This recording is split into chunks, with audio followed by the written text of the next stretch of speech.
ANMR ನ್ಯೂಸ್ಗೆ ಸ್ವಾಗತ. మీ దగ్గరే కదా. చూడండి సార్, నా పేరు మనోహర్ అండి. నేను ఇక్కడ ఏపీ టూరిజం గైడ్గా ఇక్కడ పనిచేస్తున్నాను. సార్, తిమ్మమ్మ మర్రిమాన్ అంటే ప్రపంచంలోనే ఒక పెద్ద మహావృక్షం. ఈ చెట్టు 7 ఎకరాల 74 సెంట్ల విస్తీర్ణంలో 1989లో గిన్నిస్ రికార్డ్ అయింది సార్.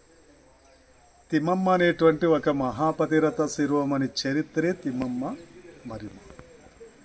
ఈ అమ్మవారు ఇప్పటికీ 700 సంవత్సరాల క్రితం మన భగవాన్ పుట్టపర్తి సత్యసాయిబాబా ఉన్నారు కదా, పక్కనే సార్ విలేజ్ బుక్కపట్నం అమ్మవారి పుట్టినేది. ఆ బుక్కపట్నంలో చెన్నక వెంకటప్ప మంగమ్మ అనేటువంటి పుణ్య దంపతులకు సెట్టిబలిదల వంశస్థుల్లో తిరుమల వెంకటేశ్వర స్వామి వరప్రసాదిగా అమ్మవారు జన్మించడం జరిగింది. మరి అక్కడి నుంచి ఇటు ప్రక్కన గూటిబాయిలు, ఈ ఊరు అమ్మవారికి అత్తగారిల్లు అవుతుంది. సరే, ఇప్పటికీ అమ్మవారు కాపురం చేసిన అత్తగారిల్లు పూజింపబడుతుందండి. ఇక్కడ బాలవీరయ్య అనేటువంటి వ్యక్తికి అమ్మవారినిచ్చి వివాహం చేశారు. అమ్మవారికి ఒక కొడుకు, కుమార్తె. కొంతకాలం వెళ్ళిన తరువాత అమ్మవారి భర్తకు ఒక భయంకరమైనటువంటి కుష్టు వ్యాధి స్టార్ట్.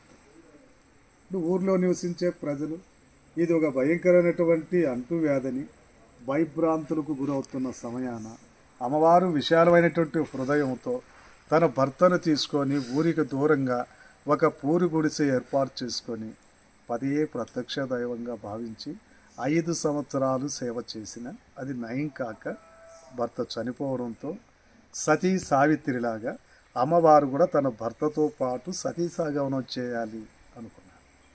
ఇలా చేయాలంటే సార్, అప్పుడు విజయనగర సామ్రాజ్యుల ప్రజా పరిపాలన అంటే ఇప్పుడు మండల వ్యవస్థ ఉంది. అప్పుడు పాలేగాల రాజ్యం. ఒక చిన్న అవసరమైన పాలేగారి యొక్క అనుమతి ముఖ్యం కనుక మనం ఉన్న ఈ ప్రాంతాన్ని కొక్కంటి పాల్యమని పిలిచేవారు. మరి సతీసాగమనానికి అనుమతించమని ప్రార్థిస్తే పాలేగారు నాటమ్మా, నేను ఇచ్చిన ఏదైనా 2 పరీక్షల్లో విజయం సాధించాలి అన్నారు. అంటే తన యొక్క పతివ్రత ధర్మాన్ని నిరూపించుకున్నారు. చనిపోయిన పక్షులు తిరిగి మళ్ళీ బ్రతికించమన్నారు. ఎండిపోయిన కాకర చెట్టు పూలు పింజలతో ప్రత్యక్షంగా చూపించమన్నారు. మరి రెంటియందు విజయం సాధించి అమ్మవారు తన యొక్క పతివ్రత ధర్మాన్ని నిరూపించుకున్నారు.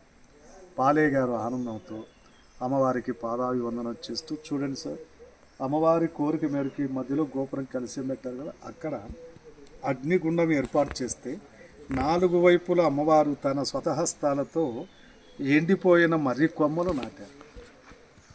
1355 సంవత్సరంలో మాఘమాసంలో సోమవారం రోజు అమ్మవారు అగ్నిగుండ ప్రవేశం చేసే వేళ కొన్ని ముఖ్యాంశాలు చెప్పారు.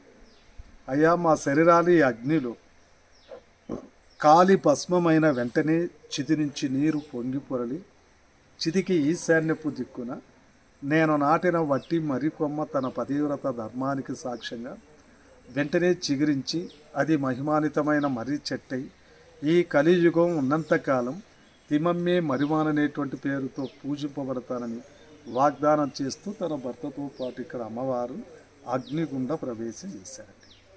మరి అమ్మవారు చెప్పినట్లే సతీసాగమన కార్యక్రమం పూర్తయింది. చితి నుంచి నీరు పొంగి పొరలి వెంటనే ఈశాన్యపు కొమ్మ చిగురించింది. ఇలా ఆనాడు ఇక్కడ చిగురించిన ఒక చిన్న మొక్కండి ఇప్పుడు ప్రపంచంలోనే పెద్ద మహావృక్షం తిమ్మమ్మే మర్రిమాన్. సార్, ప్రజెంట్ ఇప్పుడు ఈ చెట్టు 9 ఎకర్స్ ఉందండి.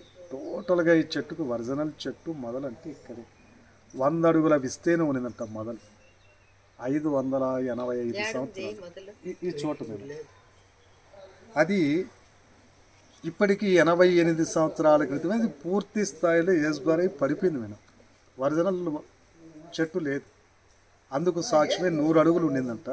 ఆ 100 అడుగులు అలా తయారు చేసి తిమ్మమ్మ బాలవీరిని సతీ సహగమన మండపం అని పేరు పెట్టారు. హలో, ఉత్సాహంతో మర్రి చెట్టు ఆకు కానీ కొయ్య కానీ చెట్టు దాటి తీసుకెళ్ళి పసుపు కుంకాలు ఇవి తీసుకోవచ్చు. బలి పూజలు మాంసాలు ఇటువంటి చేయకూడదు. అమ్మవారి దగ్గర ఒక మంచి వరం సంతానం, వివాహం. అమ్మవారిని ప్రార్థించి మృక్కుబడి చేసుకొని పూజారి గారు ఇచ్చిన ముడుపు ఇలా కడతారు. ఏడాది తిరగకుండానే సంతానం, వెంటనే వివాహం. అందుకేనండి ఇక్కడ కుల మత భేదాలకు చోటున్నారు. ఇక్కడికి వచ్చిన యాత్రికులకు ఆశ్చర్యం, ఈ మహావృక్షాలపైన పక్షులు గూడు కట్టవు. పగలంతా ఇక్కడ ఉన్నా మరి ఎక్కడ గలిచి రాత్రి సమయాన్ని ఇక్కడ పక్షులు నిద్రించవు. ఎందుకంటే ఆనాడు చనిపోయిన పక్షులకు అమ్మవారు మళ్ళీ తిరిగి జీవం పోశారు కదా, ఆ కృతజ్ఞతాభావంతో పక్షులు కూడా భక్తి మార్గంలో వెళ్తున్నాయట. ప్రతి ఏటా ఇక్కడ జరిగే మహాశివరాత్రి ఉత్సవాలకు ఆంధ్ర, కర్ణాటక, తమిళనాడు, తెలంగాణ రాష్ట్రాల నుంచి కూడా వేలాది మంది భక్తులు ఇక్కడ 4 రోజుల పాటు మహాశివరాత్రి ఉత్సవాలలో అమ్మవారి కార్యక్రమాలు ఆస్వాదిస్తారు. ఇప్పుడు ఈ చెట్టును మన సెంట్రల్ గవర్నమెంట్ ఫారెస్ట్ డిపార్ట్మెంట్ కంట్రోల్కి ఇచ్చారు. వారి సంరక్షణలో చెట్టు అభివృద్ధి, టెంపుల్ ఒక విలేజ్ కమిటీ హ్యాండ్ ఓవర్తో అభివృద్ధి. ఇది తిమ్మమ్మ మరిమాని యొక్క చరిత్ర అండి.